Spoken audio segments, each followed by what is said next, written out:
একজন গরিব মেয়েকে বিয়ে দেওয়া হয় এক বড়লোক বাড়ির মেজ ছেলের সঙ্গে। বিয়ের রাতে মেয়েটা যখন বাসর ঘরে বসেছিল তখন সে লক্ষ্য করে যে তার সঙ্গে বাসরাত করতে এসেছে তারই হাজবেন্ডের বড় ভাই। মেয়েটি তখন ভয়ে চিৎকার করে দৌড় দিয়ে নিচে নেমে যায় এবং ওর হাজবেন্ডকে খুঁজতে থাকে। কিছুক্ষণ পরে হাজবেন্ড আসার পর ওর হাজবেন্ডকে সব ঘটনা খুলে বলে, কিন্তু এরপরই ঘটে আসল ঘটনা। দেখা যায় মেয়েটির হাজবেন্ড নিজেই মেয়েটিকে মারধর করে ওর বড় ভাইয়ের সঙ্গে বাসরাত করার জন্য ওকে বেডরুমে যেতে বলে। আর মেয়েটি তখন জানতে পারে আসলে তার সঙ্গে তার হাজবেন্ডের বিয়ে হয়েছে ঠিকই, কিন্তু তাকে বাসরাত করতে হবে তার হাজবেন্ডের 3 ভাইয়ের সঙ্গে, অর্থাৎ ওরা 4 ভাই মিলে একজন মেয়েকে বিয়ে করে এনেছে। মেয়েটি তখন কি করবে বুঝতে পারে না। এক পর্যায়ে ও শাশুড়ির কাছে গিয়ে বিচার দেয়, কিন্তু তখন দেখা যায় ওর শাশুড়ি নিজ ইচ্ছাতেই এটা হয়েছে, কারণ ওর শাশুড়িরও 3 জনের সঙ্গেই বিয়ে হয়েছিল। এটাই হচ্ছে এই বাড়ির একমাত্র প্রথা। আর এই প্রথা যদি কেউ অমান্য করে তাহলে তাকে আগুনে পুড়িয়ে মেরে ফেলা হয়। শেষমেশ মেয়েটির পরিণতি কি হয়, আর এই বাসা নামের নরক থেকে কি এই মেয়েটি বের হতে পারে, আর এই নোংরা বিকৃত মানুষগুলো কি তাদের প্রাপ্য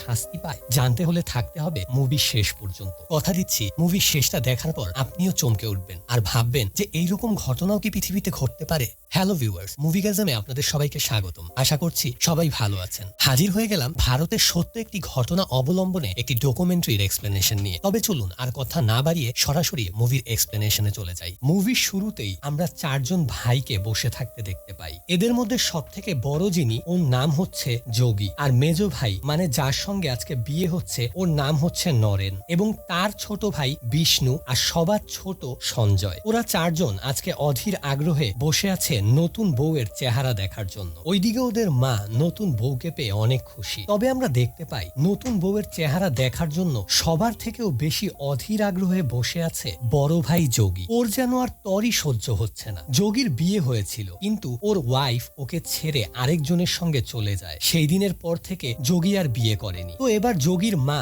নতুন বউয়ের ঘুমটাটা তুলে দেয়। ওর নাম হচ্ছে সোনালী। এবার সোনালীকে দেখে সবার থেকে বেশি পাগল হয়ে যায় বড় ভাই যোগী। সোনালীরও আজকে অনেক আনন্দের দিন। গরিব ঘরের মেয়ে অবশেষে একটা বড়লোক বাড়িতে বউ হয়ে এসেছে, কিন্তু বেচারি জানে না যে ওর ভাগ্যে কি আছে। তো যখন নতুন বউকে সবাই বরণ করে নিচ্ছিল তখন সোনালীর মোবাইলে ওর মা ফোন দেয়। এটা দেখে সোনালীর শাশুড়ি ওকে বলে, কি তোমার মা ফোন দিয়েছে? তাহলে যাও উপরে গিয়ে ওনার সঙ্গে কথা বলো, আমার অনুমতি নিতে হবে না, এটা তো তোমার ঘর, তোমার যা ইচ্ছা তুমি করবে। সোনালীও খুশি হয়ে যায় এবং ও রুমে চলে যায় আর ওর মার সঙ্গে কথা বলে। ওর মাকে জানায়, মা আমি অনেক ভালো আছি, আমি অনেক ভালো একটা বাসা পেয়েছি, আমার শাশুড়ি মা তো তোমার থেকেও অনেক বেশি আদর করে আমাকে। ওই মুহূর্তে ওই রুমে সোনালীর শাশুড়ি এসে ঢুকে আর এই কথাটা শুনতে পায়। সোনালীর শাশুড়ি ওর জন্য 1 গ্লাস দুধ নিয়ে আসে। এরপর ওকে ওই দুধটা খেতে বলে এবং ওকে বলে, মা তুমি এক কাজ করো, আজকে তো তোমার বাসর রাত, তুমি তোমার মোবাইলটা আমাকে দিয়ে দাও, কারণ বিয়ের রাত, বাসায় অনেক মেহমান আছে, যে কোনো সময় মোবাইলটা চুরি হয়ে যেতে পারে। সোনালীও কিছু না বুঝে ওর মোবাইলটা ওর শাশুড়িকে দিয়ে দেয়। আর আমরা দেখতে পাই ওর শাশুড়ি রুম থেকে বেরিয়ে একটা শয়তানি হাসি দেয়। পরের সিনে আমরা দেখতে পাই সোনালী বাসর ঘরে ওর হাজবেন্ডের জন্য অপেক্ষা করছিল। ওই মুহূর্তে আমরা দেখতে পাই ঘরে প্রবেশ করে একজন লোক এবং সামনে এসে সোনালীর ঘুমটাটা উঠিয়ে ওকে বিছানায় শুইয়ে দেয়। সোনালীও ভেবেছিল যে ওর হাজবেন্ড নরেন এসেছে। এবার সোনালী চোখ খুলতেই ও পুরোপুরি অবাক হয়ে যায়, ভয়ে চিৎকার করে ওঠে, কারণ ও দেখতে পায় যে ওর ভাসুর মানে নরেনের বড় ভাই সোনালীর সঙ্গে বাসর রাত করতে এসেছে। সোনালী তখন ভয়ে বারবার বলতে থাকে, আপনি এটা কি করছেন? আপনি তো আমার ভাসুর, এই কাজ আপনি কিভাবে করছেন? ভাসুর তো বড় ভাইয়ের মতো হয়। এই কথা শুনে যোগী হাসতে হাসতে বলে, কিসের আমি তোর ভাসুর, আমি তোর বড় স্বামী। সোনালী তখন বলে, কি বলছেন আপনি এগুলো? আমার হাজবেন্ড নরেন কোথায়? ওকে ডাকুন। যোগী তখন অলরেডি সোনালীর শাড়ি খুলতে শুরু করেছে। তখন যোগী বলে, হ্যাঁ ও আসবে, কিন্তু আমার হয়ে যাওয়ার পর। সোনালী বলে, এটা আপনি ঠিক করছেন না, এটা মহা পাপ। যোগী তখন বলে, কিসের পাপ? এটাই আমাদের বংশের প্রথা। এই কথা বলে ওর সঙ্গে জোরাজোরি করতে থাকে। সোনালী তখন চিৎকার করতে থাকে, ও শাশুড়িকে ডাকতে থাকে। ওই দিক দিয়ে আমরা দেখতে পাই সোনালীর শাশুড়ি ড্রয়িং রুমে বসে সব চিৎকার শুনছে আর রকিং চেয়ারে বসে আরামে হুক্কা খাচ্ছে। ওই দিক দিয়ে বারবার সোনালী ও দেবরকে বলতে থাকে, আপনি আমার বড় ভাইয়ের মতো, আপনি এই মহাপাপটা করবেন না। তবুও যোগী ওর সঙ্গে জোরাজোরি করতে থাকে। এক পর্যায়ে সোনালী ওর সমস্ত শক্তি দিয়ে যোগীকে একটা ধাক্কা মারে, আর সেই ধাক্কা খেয়ে যোগী দেয়ালের সঙ্গে গিয়ে মাথায় বাড়ি খেয়ে মাটিতে পড়ে যায়। আর এই সুযোগে সোনালী ঘর থেকে দৌড়ে বের হয়ে ওর শাশুড়ির কাছে চলে যায়। নিচে গিয়েই দেখতে পায় ওর শাশুড়ি রকিং চেয়ারে বসে দোল খাচ্ছে। সোনালী তার কাছে যাওয়ার পরে সে সোনালীকে বলে, কি ব্যাপার, তোমার তো আজকে বাসর রাত, কেমন কাটছে? এই কথা শুনে সোনালী অবাক হয়ে যায়। ও তখন ওর শাশুড়িকে বলে, বলে এগুলো কি হচ্ছে, আমার দেবর আমার সঙ্গে খারাপ কাজ করতে চাচ্ছে। কিন্তু এই কথা শুনে ওর শাশুড়ির কিছুই যায় আসে না। এটা দেখে সোনালী হালকা পাতলা বুঝতে পারে যে ওর শাশুড়িও এটার সঙ্গে জড়িত। তাই সোনালী বলে আমার হাজবেন্ড কই, ওকে এখনই ডেকে নিয়ে আসুন, আমি ওর সঙ্গে কথা বলতে চাই। ওই দিক দিয়ে আমরা দেখতে পাই যোগী চলে যায় নরেনের কাছে। নরেন আর ওর দুই ভাই উপরে বসে ওরা মদ খাচ্ছিল। সেখানে যোগী গিয়ে নরেনকে বলে তুই কেমন মেয়ে বিয়ে করে এনেছিস, দেখ আমার মাথা ফাটিয়ে দিয়েছে তোর বউ, আজকে আমি তোদের সৎ ভাই বলে এইভাবে আমার অপমানিত হতে হচ্ছে। তখন আমরা বুঝতে পারি যে যোগী আসলে ওদের সৎ ভাই। তখন যোগী যা হয়েছিল সব ঘটনা খুলে বলে নরেনকে। এবার এটা শুনে নরেন অনেক রাগ হয়ে যায়, আরো বলে দাঁড়াও ভাইয়া, আমি দেখছি ও কিভাবে তোমার গায়ে হাত তুলে, ওর কত সাহস, আমি আজকে এটা দেখব। ওই দিক দিয়ে সোনালী ওর শাশুড়িকে বলতে থাকে মা, আপনার বড় ছেলে আমাকে বারবার বলছিল যে উনি নাকি আমার বড় হাজবেন্ড, এটার মানে কি মা? তখন সোনালীর শাশুড়ি বলে দেখো মা, আমার ছেলেটা অত খারাপ না, ওর বিয়ে হয়ে যাওয়ার কিছুদিন পরই ওর ওয়াইফ ওকে ছেড়ে চলে যায়, ও সবার বড়, বাকি তিনটা ভাইকে ওই মানুষ করেছে, আর কখনো বিয়ে করেনি। এরকম একটা মানুষের জন্য আমরা তো এতটুকু করতেই পারি। সোনালী তখন আবারও চিৎকার দিয়ে বলে না, এই নোংরা কাজ আমি কিছুতেই করতে পারবো না, আপনি আমার হাজবেন্ডকে ডেকে নিয়ে আসুন, আমি ওর সঙ্গে কথা বলতে চাই। এটা বলে ওর হাজবেন্ডের নাম ধরে চিৎকার করে ডাকতে থাকে। ওই মুহূর্তে নরেন সেখানে উপস্থিত হয়। সোনালী তখন ওর সঙ্গে যা যা হয়েছে সব ওর হাজবেন্ডকে খুলে বলে। নরেন তখন সোনালীকে ধাক্কা মেরে মাটিতে ফেলে দেয় আর বলে তোর এত বড় সাহস, তুই আমার ভাইয়ের গায়ে হাত দিয়েছিস, তোকে বিয়ে আমি করেছি, কিন্তু মনে রাখিস তুই আমাদের 4 ভাইয়েরই বউ, যদি তুই এই কথার অমান্য করিস তাহলে তোর লাশ বের হবে এই বাসা থেকে। এই কথা বলে নরেন ও ছোট ভাই বিষ্ণুকে বলে এই যা আমার বড় ভাইকে ডেকে নিয়ে আয়। ওই দিক দিয়ে আমরা দেখতে পাই সোনালী রুমে গিয়ে তাড়াতাড়ি করে ওর মোবাইলটা খুঁজতে থাকে, কারণ ওর কাছে মনে হয় এই মুহূর্তে ওর বাসায় ঘটনাটা জানানো অনেক জরুরি। মোবাইল খুঁজতে খুঁজতে ওর হঠাৎ করে মনে পড়ে যায় যে মোবাইল তো ওর শাশুড়িকে দিয়ে দিয়েছিল, অতএব এখন আর ফোন করার মতো কোনো অবস্থা নেই। সোনালী রুমের দরজা বন্ধ করে দেয় আর ভিতরে বসে কান্না করতে থাকে। ওই মুহূর্তে দরজার বাইরে এসে নক করে সোনালীর শাশুড়ি আর ওকে বলে দেখো সোনালী, কান্নাকাটি করে কোনো লাভ নেই, এরা কেউ তোমার শত্রু না, এরা 4 জনই তোমার স্বামী, আর এই সত্যটা তুমি যত তাড়াতাড়ি মেনে নিবে ততই তোমার জন্য মঙ্গল। এই কথাটা বলে সে সেখান থেকে চলে যায়। সেই দিন রাতে সোনালী আর দরজা খোলে না। ভোরবেলা সোনালী আস্তে করে দরজা খুলে বাসা থেকে বেরিয়ে পালিয়ে যেতে নেয়। ওই মুহূর্তে গেটের সামনে ওর সঙ্গে দেখা হয় ওর শাশুড়ি। সোনালী আবার ওর শাশুড়ির কাছে গিয়ে রিকোয়েস্ট করে যাতে করে এই বাসা থেকে ওকে যেতে দেওয়া হয়, কিন্তু ওর শাশুড়িও ওকে অনেক রকম ভাবে বোঝায় আর বলে দেখো এটাই তোমার ভাগ্য, তুমি একটা মেয়ে হয়ে জন্ম হয়েছো, অতএব তোমার কাজ পুরুষদেরকে খুশি করা। এই কথা শুনে সোনালী রেগে গিয়ে ওর শাশুড়িকে বলে আপনি না একজন নারী হয়ে আরেকজন নারীকে আপনি এইরকম খারাপ প্রস্তাব কিভাবে দিচ্ছেন? তখন সোনালীর শাশুড়ি বলে এতে খারাপের কি আছে, একজন নারী হচ্ছে জুঠা প্লেটের মতো, একবার নোংরা হবে আরেকবার পরিষ্কার হবে, আবার নোংরা হবে আবার পরিষ্কার হবে। এবার এই কথা শুনে সোনালীর মনে ওর শাশুড়ির জন্য ঘৃণা তৈরি হয়। তখন ও শাশুড়িকে বলে আপনি মানুষ না অন্য কিছু, আমি আজকে একা বলে আমাকে এইভাবে বিপদে ফেলে দিচ্ছেন, আপনি আমার জায়গায় হলে কি করতেন? তখন সোনালীর শাশুড়ি ওকে বলে আসো আমার সঙ্গে। এটা বলে ওকে একটি রুমে নিয়ে যায় আর সেই ঘরের দেয়ালে 3 জন লোকের ছবি টাঙানো ছিল। সোনালীর শাশুড়ি তখন বলে এই 3 জন লোকের মধ্যে কে আমার আসল স্বামী আমি আজ পর্যন্ত জানি না, এরা 3 জন ভাই, ওরা 3 জনে মিলে আমাকে এই বাসায় বিয়ে করে নিয়ে এসেছিল, কিন্তু কে আমার আসল স্বামী বা কার সঙ্গে আমার বিয়ে হয়েছিল আমি আজ পর্যন্ত সেটা জানি না। সোনালী তখন ওর শাশুড়িকে বলে আপনাদের তো অনেক সয় সম্পত্তি, কিন্তু তবুও কেন এখানে আলাদা আলাদা বিয়ে হয় না? এই কথা শুনে সোনালীর শাশুড়ি উত্তরে বলে আমাদের টোটাল 400 বিঘা জমি, যদি এখানে আলাদা আলাদা বিয়ে হয় তাহলে তো আলাদা আলাদা সংসার হবে, বাচ্চা হবে, ওরা বড় হয়ে যাবে, তখন এই সয় সম্পত্তি নিয়ে ভাগাভাগি হবে, গন্ডগোল সৃষ্টি হবে, খুন খারাপি হবে। তাই এই বংশের পুরুষেরা একদিন একটা প্রথা তৈরি করে, আর সেটা হচ্ছে প্রত্যেক জেনারেশনের পুরুষরা শুধু একজন মেয়েকেই বিয়ে করবে, যাতে করে আর কোনো ঝামেলা সৃষ্টি না হয়। আর আমার 3 জন হাজবেন্ড মারা যাওয়ার আগে আমি তাদেরকে কথা দিয়েছিলাম যে আমি কখনো এই বংশকে আলাদা হতে দিব না। অতএব সোনালী, তোমাকে আমি শেষবারের মতো বলে দিচ্ছি, তুমিও এরকম কোনো চিন্তাও মাথায় এনো না, এখন যাও গিয়ে ফ্রেশ হও, একটু পরে আমরা মন্দিরে যাব। কিন্তু তারপরেও সোনালী চিন্তা করতে থাকে যে করেই হোক সেই নরক থেকে পালাবে। পরের সিনে আমরা দেখতে পাই সোনালী গোসুলের নাম করে আস্তে করে বাসা থেকে বের হয়ে পালাতে নেয়। গেটের বাইরে যেতেই ও দেখতে পায় যে 4 ভাই বাসার সামনেই বসে আছে। সোনালীও ওই মুহূর্তে ওদের সামনে পড়ে যায়। তখন সোনালী কি করবে বুঝতে পারে না। তখনই ও বুদ্ধি খাটিয়ে ওদেরকে বলে আমি বাথরুম খুঁজছিলাম, ভুলে বাহিরে চলে এসেছি। তখন বড় ভাই যোগী সবার ছোট সঞ্জয়কে বলে এই যা তোর নতুন বউকে বাথরুম দেখিয়ে দে। সঞ্জয় সোনালীকে উপরে নিয়ে যায়। সোনালী তখন অনেক ভয় পাচ্ছিল। তখন সঞ্জয় সোনালীকে বলে আপনার আমার সামনে ভয় পেতে হবে না ভাবি, আমি এরকম এরকম নোংরা প্রথা মানি না। তখন সোনালী সঞ্জয়কে বলে, তাহলে প্লিজ আমাকে হেল্প করো, তুমি আমার বাবার সঙ্গে আমাকে একটু কথা বলিয়ে দাও। সঞ্জয় তখন বলে, ভাবি এটা আমি করতে পারবো না। এটা বলে সঞ্জয় সেখান থেকে চলে যায়। সোনালী বাথরুমে যায়। অন্যদিক দিয়ে নিচে দাঁড়িয়ে অপেক্ষা করছিল সোনালীর শাশুড়ি। অনেকক্ষণ হয়ে গিয়েছে কিন্তু সোনালী এখনো বাথরুম থেকে বের হয়নি। তখন বিষ্ণু সেখানে আসে আর ওর মা তখন বিষ্ণুকে বলে, দেখ তো অনেকক্ষণ হলো বউ বাথরুমে ঢুকেছে, এখনো বের হচ্ছে না কেন? বিষ্ণু তখন গিয়ে দরজা নক করতেই দেখতে পায় দরজা খোলা, আর ভিতরে গিয়েই ও দেখে বাথরুমের জানালা দিয়ে সোনালী পালিয়েছে। বিষ্ণু তখনই চিৎকার করে বাসার সবাইকে জানিয়ে দেয়। পরের সিনে আমরা দেখতে পাই সোনালী গ্রামের রাস্তা দিয়ে দৌড়ে পালাচ্ছে, আর ওর পিছু পিছু ধাওয়া করেছে যোগী আর ওর দুই ভাই। সোনালী অনেকক্ষণ দৌড়ানোর পর একটি জায়গায় গিয়ে লুকায়। তখন ওরা তিনজন সোনালীকে খুঁজে না পেয়ে অন্যদিকে চলে যায়। সোনালী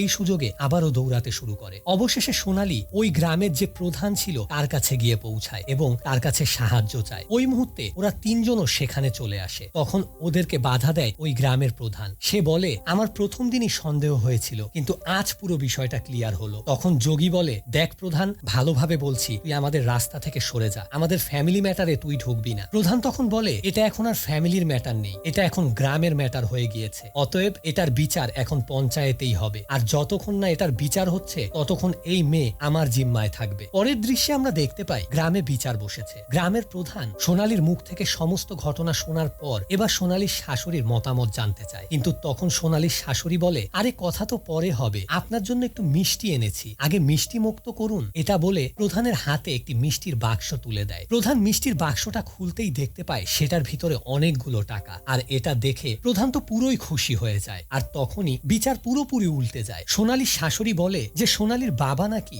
বিয়ের আগে তার থেকে 15 লাখ টাকা নিয়েছিল, এই সত্ত্বে যে তার মেয়েকে সে তার 4 ছেলের সঙ্গে বিয়ে দিবে, কিন্তু এখন সে সেই 15 লাখ টাকাও দিবে না, উল্টো তার মেয়েকেও সে নিয়ে যাচ্ছে। তখন আমরা দেখতে পাই এই অপবাদটি মিথ্যা হলেও সোনালীর বাবা কোনো কথা বলে না। তার মেয়েকে বাঁচানোর জন্য এই মিথ্যাটাও সে মাথা পেতে নেয়। তখন সোনালীর বাবা প্রধানের পায়ের সামনে গিয়ে 2 হাত জোর করে বলে, আমি সব টাকা ফেরত দিয়ে দিব, কিন্তু এখন আমার মেয়েকে বাঁচান, আমার মেয়েকে আমার সঙ্গে যেতে দিন। প্রধান তখন বলে, তোর মেয়ের কথা তো তুই ভুলেই যা, বরঞ্চ তুই এখন এই ফ্যামিলির কাছে মাফ চাবি, কারণ এরকম একটা রেপুটেটেড ফ্যামিলির তুই যেইভাবে তাদের ইজ্জত ধুলোয় মিশিয়ে দিয়েছিস, অতএব তুই এখন তোর পায়ের জুতো তোর মাথায় ঠেকিয়ে এখান থেকে নাকে খড় দিয়ে বেরিয়ে যাবি। সোনালীর বাবার আর কিছু করার থাকে না, যেহেতু সে গরিব, তাকে সাহায্য করার মতো কেউ নেই, তাই সে নিজের মাথায় তার পায়ের জুতো ঠেকিয়ে সেখান থেকে নাকে খড় দিয়ে বেরিয়ে যেতে নেয়। আর এই দৃশ্য দেখে সোনালীর কষ্টে বুকটা ফেটে যায়। নিজের বাবাকে এইভাবে অপমানিত হতে দেখে সোনালী ওর বাবার কাছে গিয়ে তার মাথা থেকে জুতো মাটিতে নামিয়ে প্রধানের সামনে গিয়ে বলে, আমার বাবাকে এইভাবে অপমানিত করবেন না,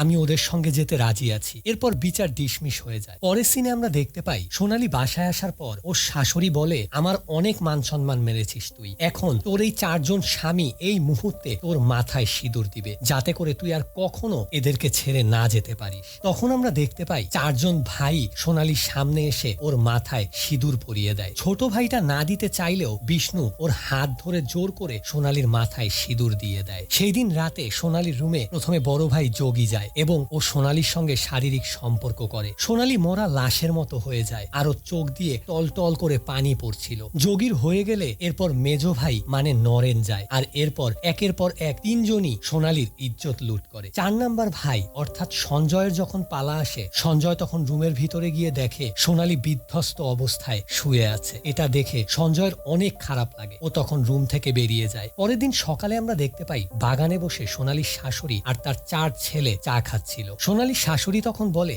যাক অবশেষে বউ তাহলে মেনে নিয়েছে। সেই মুহূর্তে নরেনের মোবাইলে থানা থেকে ফোন আসে। নরেন ফোন ধরতেই চমকে উঠে। তখন ওর মা বলে, কি হয়েছে? নরেন তখন বলে, মা সোনালী আমাদের বিরুদ্ধে থানায় কমপ্লেইন করেছে। পরের দৃশ্যে আমরা দেখতে পাই ওরা 4 ভাই মিলে থানায় যায়। পুলিশ তখন ওদেরকে জিজ্ঞাসাবাদ করে। ওরা তখন উল্টো সোনালীর উপরেই দোষ চাপিয়ে দেয়। ওরা বলে, এইরকম নোংরা কাজ আমরা করিনি স্যার, ও এগুলো মিথ্যে কথা বলছে। আসল সত্য তো হলো স্যার ওর নিজেরই 10-12টা বয়ফ্রেন্ড আছে, আর সেগুলো ধামাচাপা দেওয়ার জন্যই আমাদের বিরুদ্ধে এরকম নোংরা অ্যালিগেশন দিচ্ছে। ওই মুহূর্তে তখন বিষ্ণু মোবাইল বের করে সোনালীর বাবাকে কল দিয়ে সোনালীর সঙ্গে কথা বলিয়ে দেয়। আসলে ওরা একটা প্ল্যান করেছিল। সোনালীর বাবাকে ভয়ভীতি দেখিয়ে বলেছিল যে সে যেন সোনালীকে বলে এই কেসটা উইথড্র করে নিতে, কিন্তু সোনালীর সঙ্গে যখন ওর বাবার কথা বলিয়ে দেওয়া হয় তখন ওর বাবা কোনো ভয় না পেয়ে সাহস করে উল্টো সোনালীকে বলে, মা আমাকে ওরা যতই ভয় দেখাক না কেন, তুই পুলিশের কাছে সব সত্য কথা বলে দে মা, তুই কোনো ভয় পাস নে, ওদেরকে পুলিশের কাছে ধরিয়ে দে, তুই আমার কোনো চিন্তা করিস না। কিন্তু সোনালী এবারও বুঝতে পারে যে এই লোকগুলো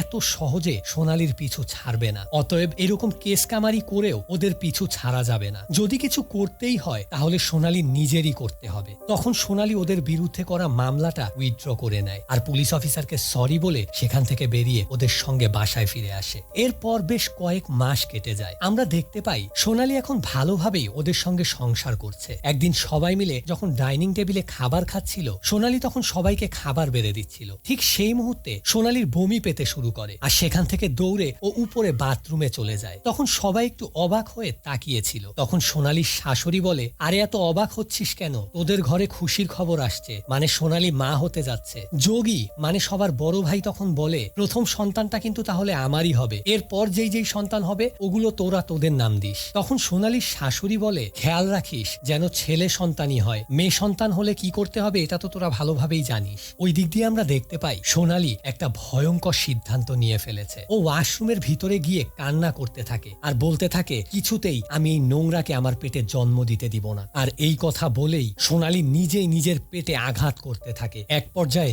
বাচ্চাটাকে পুরোপুরি নষ্ট করে দেওয়ার জন্য বাথরুমে রাখা কীটনাশক খেয়ে ফেলে। এই দিক দিয়ে সোনালীর শাশুড়ি ওকে খুঁজতে থাকে। এক পর্যায়ে সে ওয়াশরুমে গিয়ে দেখতে পায় সোনালী অজ্ঞান হয়ে মাটিতে পড়ে আছে আর ওর মুখ দিয়ে ফেনা বের হচ্ছে। পরের সিনে আমরা দেখতে পাই ডাক্তার এসেছে আর সোনালী চেক আপ করার পরে ও শাশুড়িকে বলে, বাচ্চাটাকে আর বাঁচানো যায়নি, আর হয়তো কোনোদিন সোনালী মাও হতে পারবে না। আর এই কথা শুনে সোনালীর শাশুড়ির যেন পুরো মাথায় আকাশ ভেঙে পড়েছে। তখন আমরা দেখতে পাই সোনালী বিছানা থেকে উঠে একটা মুচকি হাসি দিয়ে ও শাশুড়িকে বলে, মা, মেয়েদের শরীর কোনো খোলা ময়দান না যে যার ইচ্ছা সে এসে এখানে চাষবাস করবে। আমাদের নিজেদেরও একটা জীবন আছে, আমাদেরও বাঁচার অধিকার আছে। আজকের পর থেকে আর কোনোদিন আপনার ঘরে কোনো খুশির সংবাদ আসবে না। আর এই সব কথা শুনে চুপ করে খাটে বসেছিল সোনালীর শাশুড়ি। পরের সিনে আমরা দেখতে পাই ড্রয়িং রুমে বসে সবাই টেনশন করছে। তখন বড় ভাই যোগী বলে, অনেক ভুল হয়ে গিয়েছে মা, প্রথম জনকে যেইভাবে পুড়িয়ে মেরেছিলাম একেও একইভাবে পুড়িয়ে মেরে ফেলা উচিত ছিল। তখন আমরা বুঝতে পারি যে যোগীর প্রথম ওয়াইফ আসলে কারো সঙ্গে ভেগে যায়নি, বরঞ্চ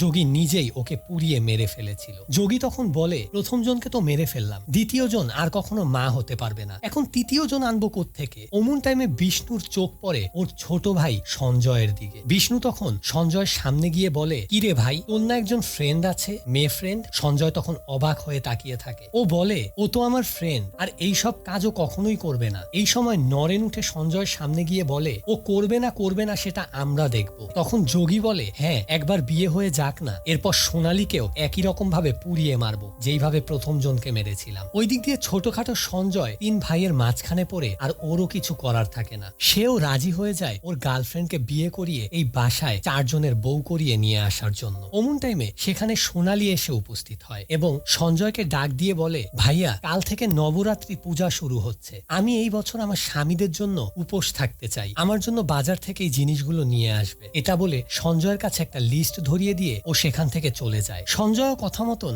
বাজারে চলে যায় জিনিসপত্রগুলো আনতে। সোনালী সেখান থেকে চলে গেলে আমরা দেখতে পাই সোনালীর শাশুড়ি এবং তার ছেলেরা বেশ টেনশনে আছে। সোনালীর শাশুড়ি তখন বলে, এই ভয়ঙ্কর মেয়েটা এখন কি উপোস করবে? এই উপোস করে না জানি কি ভয়ঙ্কর বিপদ ডেকে নিয়ে আসবে, ওর মতলবটা কি আসলে বুঝতেই পারছি না। পরের দৃশ্যে আমরা দেখতে পাই নবরাত্রির পুজো শুরু হয়ে গিয়েছে। একদিন একদিন করে সোনালী পুজো করতে শুরু করে। সোনালী যখন পুজো করত তখন ওর পিছনে এসে ওই তিনজন শয়তান দাঁড়িয়ে বলতো, আর কয়দিন এইভাবে পুজো করবে? একবার ছোট ভাইয়ের বিয়ে হোক, এরপরই ওকেও জবাই করব। সোনালী প্রত্যেক দিন নবরাত্রির পূজা করছিল আর ওই দিক দিয়ে বাসায় নতুন বউ আনার উৎসব চলছিল। অবশেষে সোনালীর পুজো শেষ হয়। যেই দিন সকালে সোনালীর পুজো শেষ হয় সেই দিন আমরা দেখতে পাই সোনালী ওর পুজোর থালায় কতগুলো সিঁদুরের মাঝখানে অনেকগুলো মরিচের গুঁড়ো ঢেলে দেয়। এরপর ও চলে যায় ওই তিনজন শয়তানের কাছে। ওরা তখন বাহিরে বের হচ্ছিল। তখন সোনালী ওদের সামনে গিয়ে বলে, আপনারা তো এখন ভালো কাজে বের হচ্ছেন,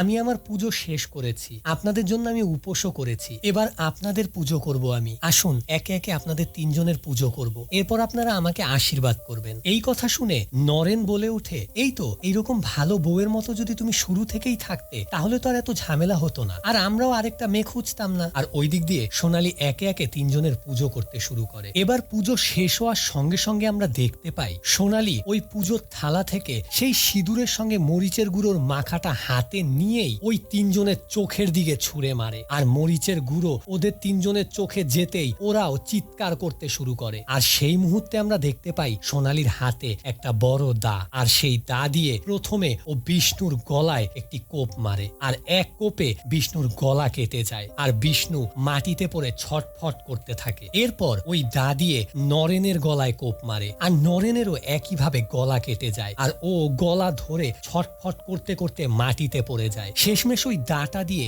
যোগীর গলায় কোপ মারে আর যোগীও একইভাবে মাটিতে পড়ে ছটফট করতে থাকে। আর এইভাবে পরপর তিনজনকে সোনালী কুপিয়ে হত্যা করে। তখনই সেখানে ওদের ছোট ভাই সঞ্জয় এসে এটা দেখে চিৎকার করে ওঠে এবং সঙ্গে সঙ্গে ওদের মাও সেখানে চলে আসে আর এই দৃশ্য দেখে দৌড়ে ছেলেদের সামনে গিয়ে চিৎকার করে কান্না করতে থাকে। সঞ্জয় তখন সোনালীকে বলে, ভাবি এটা আপনি কি করলেন? সোনালী তখন বলে, আমি আর কোনো মেয়ের জীবন নষ্ট হতে দিব না। সামান্য কিছু জমির জন্য মেয়েদের জীবন এইভাবে নষ্ট হতে আমি কিছুতেই দিব না। এদের মতন শয়তান নরকের কীটদের এইভাবেই শাস্তি দেওয়া উচিত। এমন টাইমে সোনালীর শাশুড়ি চিৎকার করে তার ছোট ছেলেকে বলে, দেখ সঞ্জয়, এই মেয়েটা তোর ভাইদের কি অবস্থা করেছে। ওই টাইমে সঞ্জয়ের মাকে উত্তর দেয়, মা, এই কাজের জন্য একমাত্র তুমিই দায়ী, তোমার জন্যই আজকে তাদের এই অবস্থা। এখান থেকে সিন পরিবর্তন হয়, আমাদেরকে 5 বছর পরের একটা দৃশ্য দেখানো হয়। আমরা দেখতে পাই সঞ্জয় যার সঙ্গে বিয়ে হওয়ার কথা ছিল ও তাকে নিয়ে জেলখানায় সোনালীর সঙ্গে দেখা করতে গিয়েছে আর সোনালীকে বলছে,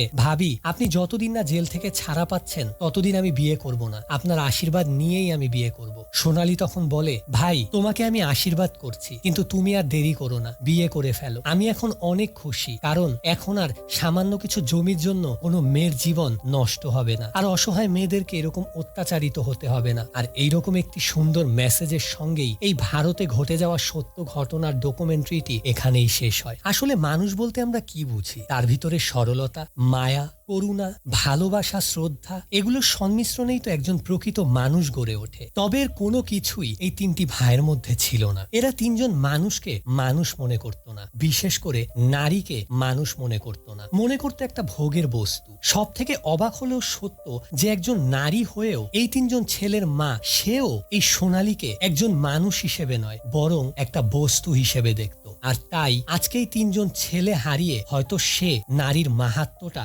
বুঝতে পারছে। একজন নারী চাইলে কতটা শক্তিশালী, কতটা সাহসী হতে পারে সেটা সে বুঝতে পারছে। হয়তো এখন নিজের ভুলও বুঝতে পারছে, কিন্তু অনেক দেরি হয়ে গিয়েছে। তাই কোনো অপরাধ করার আগে আমাদের একবার নয় 100 বার ভাবা উচিত যে সেটার পরিণতি কতটা ভয়ঙ্কর হতে পারে। সো বন্ধুরা, এই মেসেজটির সঙ্গেই আমি আমার এক্সপ্লেনেশন শেষ করছি। এক্সপ্লেনেশনটি কেমন লাগলো অবশ্যই কমেন্টের মাধ্যমে জানাবেন। আমার ভিডিওটি ভালো লাগলে সাবস্ক্রাইব এবং লাইক করে আমার সঙ্গে থাকবেন। আবারও হাজির হব নতুন আরেকটি মুভির এক্সপ্লেনেশন নিয়ে। Till then, stay with us.